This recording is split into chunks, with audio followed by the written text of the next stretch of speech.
We've added another trophy to our cabinet with the cup final win against Heidenheim, helping us lift the DFB Pokal with Leverkusen. In the Bundesliga, however, we finished in the Europa League spots, which, to be fair, is one of the 6 trophies we are still pursuing. Our team is decent, but our finances are a joke, and they've only given me £12 million to improve this team. You are joking, aren't you? No.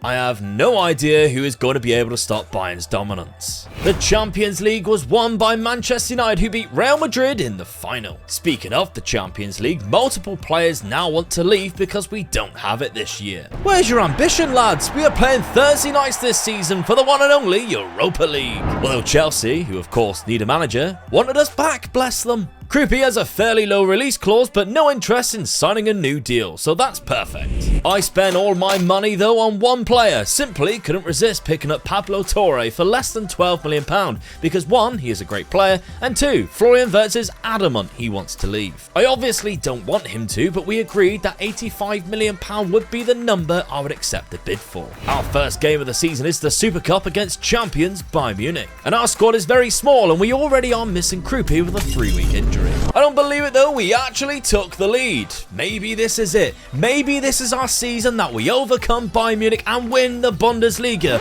Or maybe, whilst I'm still dreaming about this, they've already equalised and then took the lead and we're about to score 3rd goal. Never mind. We need some extra reinforcements, so I signed this Brazilian centre midfielder from Newcastle on loan. We head to Hoffenheim in our first game of the Bundesliga this season, and it was exactly the performance we were hoping for. Wirtz got an early goal within 10 minutes, and Viper continued troubling defenders with his pace and power, and bagged a couple of goals from great strikes, and then secured a hat-trick from a corner. We replicated the same result in the following match at home to Freiburg with 3 fairly late-ish goals against 10 men. And then we lost 2-1 to Hertha Berlin. Our fixtures for Europa League are in, and I'm excited, with the most difficult game being a home tie against Tottenham. And our first match in the competition was a very entertaining back-and-forth win against Copenhagen in Denmark, in which we came out on top 4-3 at the final whistle. We did drop 2 more points in the league, but got 6 more points at the end of September, and it was straight into another stellar performance in the Europa League, not just as a team, but individually for our big German Lord Nelson. He managed to get himself on the score sheet another 3 times in a 5-2 victory against the Finnish champions HJK. And we breeze into another 3 points in the next match too, where Pablo Torre got his first goal of the season, as well as taking the original corner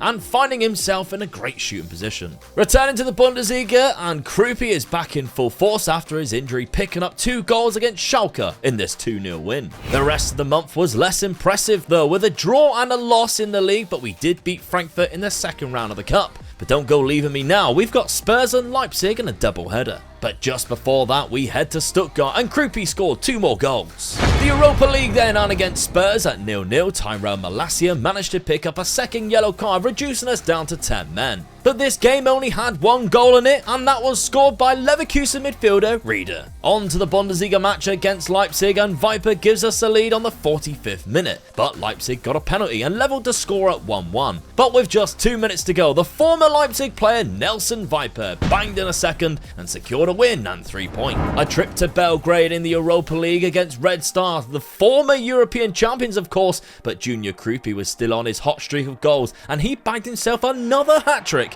in this intense atmosphere that the Serbians are well known for. Unfortunately, that was followed by a bit of a tonking at the Allianz Arena. What's more annoying is we actually went 2-0 up in this game against the champions before they turned it all around, with the final score landing at 6-3. 8 points behind them in the league. It would take something special to pull that off, unfortunately, but we do sit top of the Europa League after 5 wins from 5, so our eyes are firmly set on this competition. Back with a win against Gladbach though, with Big Nelson picking up the only goal of the game, a game in which we also had a straight red card when Obradovic scissor kicked a player from behind. I thought you got the ball too, fella. We ended the month going into the winter break first off against Dortmund, and Nelson scored the opening goal at the Signal Iduna Park after just 8 minutes. But Dortmund managed to get an equaliser before half-time, and as we were pushing for a winner, Dortmund countered us and set free Makoko, who scored the final goal of the game. We were having a really bad time, getting slapped by Frankfurt 4-3 at home as well. A rough patch with only 2 wins from 5 in the league, but we did get another Europa League win against Slovenian side Olympia. It's January though, and Mbappe is celebrating his 2nd Ballon d'Or, and my email box is full of clubs putting in bids for my players. I rejected all of them but the Obradovic bid, which I actually negotiated with PSG for a total of £76 million. It's money that we simply could do with right now. I also accepted a bid for Onyegbu from Dortmund, but he rejected their contract despite asking to leave on so many occasions. Upon returning from the winter break though, we thankfully didn't continue playing like our bellies was full of mince pies and chocolate, and instead, like we give ourselves a kick up the backside after 2 defeats to Dortmund and Frankfurt. Viper got 2 goals, there was a standout performance from Pablo Torre too, and it was a good 4-0 win. Now I could live with the fact that Augsburg knocked us out of the cup in the following match, but the 4-3 loss to Freiburg in the closing stages of the next one stung a bit more. Thankfully though, we had Europa League matches at the end of the month to cheer me up, as it's a competition we've looked the strongest in this season, and on these 2 occasions it was no different, with another 2 emphatic wins against Genk and Malmo. Junior Krupi even managed to get back into goal scoring ways against Hertha Berlin in between our 2 European matches with a lovely brace and a 2-0 win. Still, our league position is good but not great. We are way off Bayern Munich at this point, however the Europa League performance is 10 out of 10 with 8 wins from 8.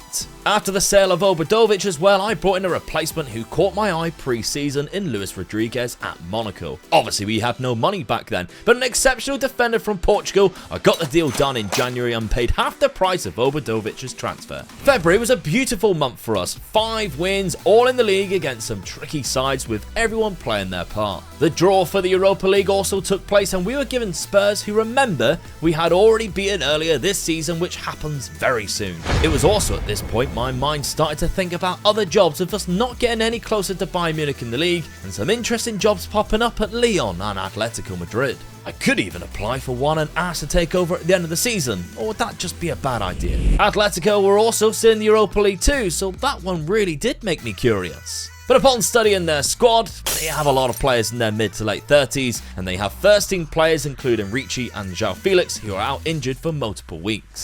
So I stayed put and we went into the Spurs first leg match with our 9th win in a row against Hamburg, so we were very confident. And we showed that in London when Florian Wirtz gave us the lead just before half-time. And defensively we were spectacular, up until the 95th minute. That's when we left Udogie free at the back post to equalise. Our league form continued to be strong on the weekend and we battered Stuttgart 5-1. We had terrible luck though, with both our goalkeepers getting injured for the second Spurs game, so we played this 15-year-old. The guy didn't do too bad considering we allowed Tottenham to have 13 shots on our goal, but they did score on the half-hour mark, which Bijolo probably would have saved. What didn't help matters when we were a goal down was Alberto Luengo snapping a Spurs player and getting a straight red card, making this task almost impossible. And we bowed out of the competition when Liel Abada scored a second at the second attempt. We got a draw with Leipzig after again without a first-team goalkeeper, but our league campaign is already set up, I believe. We aren't simply going to catch Bayern Munich and we're 9 points ahead of 5th, but I have a dilemma. Sure enough, we ended the season really strong, not losing a single game and even drawing with both Bayern and Dortmund. The only 2 teams that managed to finish above us in the league, but here's my dilemma. Leipzig just finished in 6th place in Europa League. They also have a very good team and are underperforming. They have huge budgets. They are massively rich. We certainly are not. And they just sacked their manager. And for some reason, I'm the leading candidate for the role.